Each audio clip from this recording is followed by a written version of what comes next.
నేను చాలా busy. Morning 6కి లేస్తాను, తర్వాత 1 లీటర్ తాగుతాను.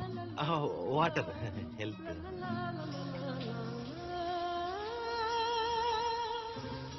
షార్ప్ 9కి న్యూస్ పేపర్ చదువుతాను. అంటే ఎవరెవరిని వేశారో, పాలిటిక్స్ జనరల్ అదే ఏం చేశారో తెలుసుకోవాలి కదా.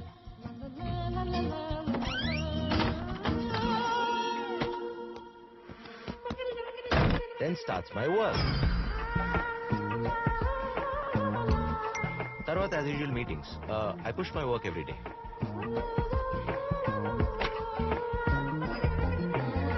Life is a journey, it's not a destination. ఏడుపు మొహం వేసుకుని ఒకే చోట కూర్చొని ఉండకూడదు, వెళ్ళిపోతూ ఉండాలిరా. పోయింది. అర్థమైంది. బాబుని పొద్దున చూసుకునే బాధ్యత నీది, సాయంత్రం నేను చూసుకుంటాను. మందు నాకు ఎక్కువైందా, యాటిట్యూడ్ దీనికి ఎక్కువైందా? ఇంతకు మించి మాట్లాడావంటే నేను కూడా వెళ్ళిపోతా. పిల్లల్ని పెంచుకోవాలంటే ఇంత